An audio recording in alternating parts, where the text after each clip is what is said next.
What's up, YouTube? So this is the deck I took to locals on Saturday and was able to go, was it second place, I think?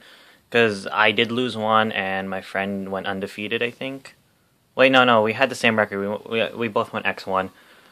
So we just top two split. Wasn't a lot of credit because there weren't a lot of people because it's after break and most of the players that go to my locals are in high school and I'm in college, so I have a longer break. I have I think one more week of break. So yeah, it's gonna suck going back to school, but it's kind of needed. I need to get back into school stuff. So I played 3-axis. It was a lot more fun than 4-axis. Some people are starting to lean towards this build.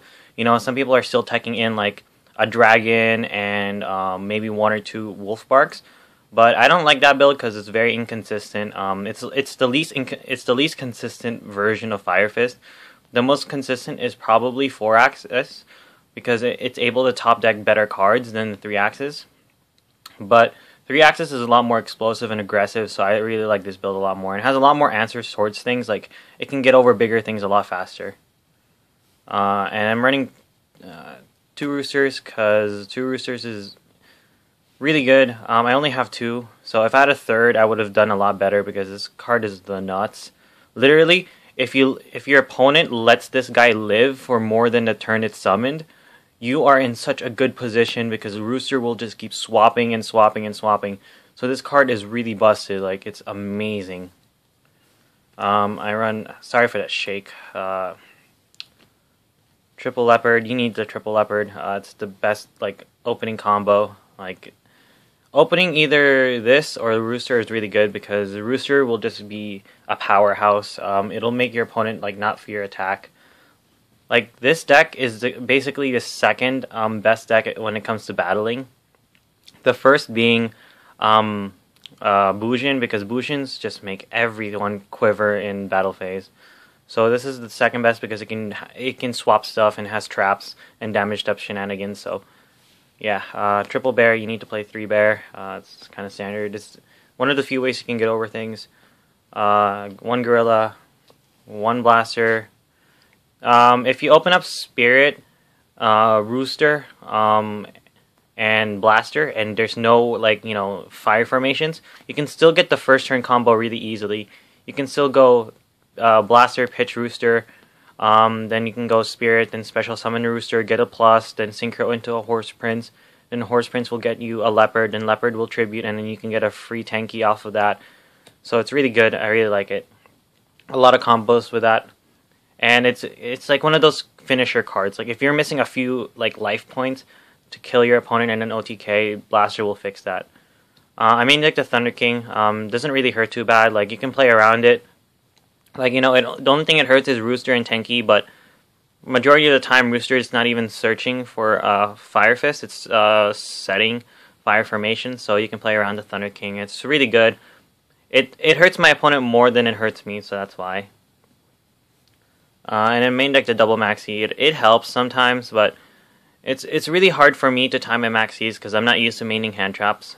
In a lot of my decks, you'll see that I don't really main too many hand traps outside of Valor. I never really had maxis in the main because I always either sided them or traded them away before I could get used to playing maxis. Triple tanky, kind of needed. Triple Tensu, it's not a standard in any Fire Fist build to play 3 because in the 4-axis you want to open up with this and Dragon or Tenki and Dragon because it sets up a lot of plays. So, and it's also really good for if your 1 bear gets bottomless and you don't have a lance, you can, and if you have a Tenki in hand, you can just summon another bear and just poke for days. It's really good. Double Gyoko, I might bump this up to 3. This card is amazing because if you're able to freeze majority of your back row, basically, when you freeze something, they have 1 less spot to set. So if you play 3, you can basically freeze 3 things and give your guys 300 boost. So the last 2 spaces are really unnecessary.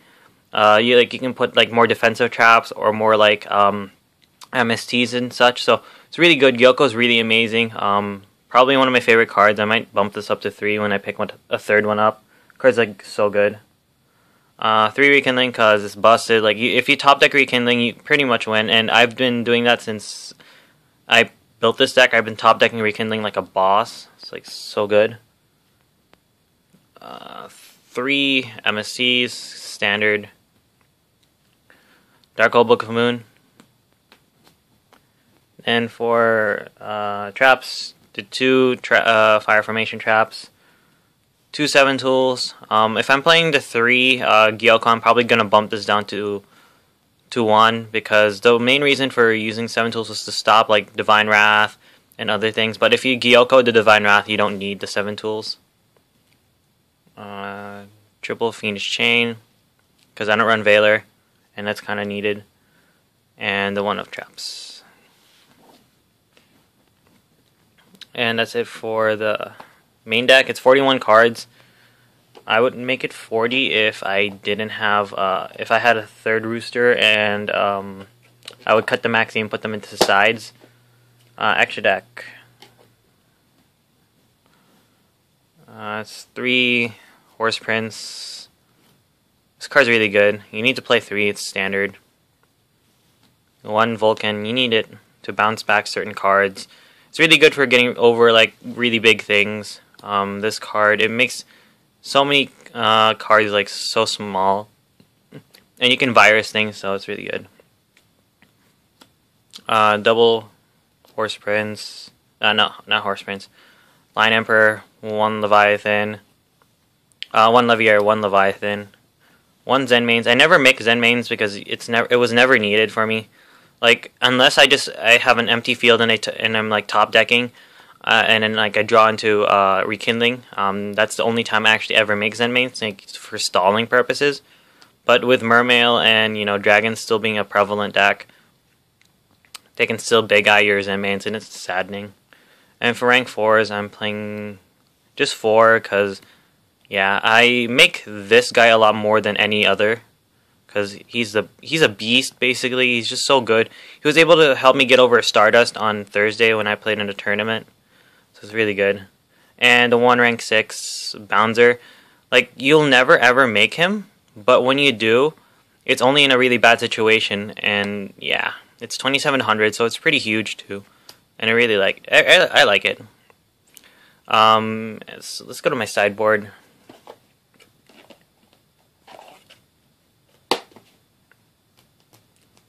Double Veiler, double D Crow, double Iron Wall, double DNA, this card's a beast, double Light Imprisoning, double Mind Crush.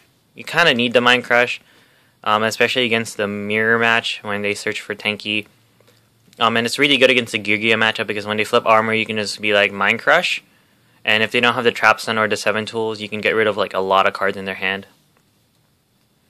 And the 1 of them running. I don't like this card because I make a lot of things in my extra deck. Sometimes I usually make Leviathan or Levier, which kind of get hurt by Rivalry. And the rest are just Beast Warriors, basically. So I don't like this card too much. I'm probably going to take this out when I put my maxis in the side. Going to take this card out and possibly 1 DD Crow, because I don't really need DD Crow that much.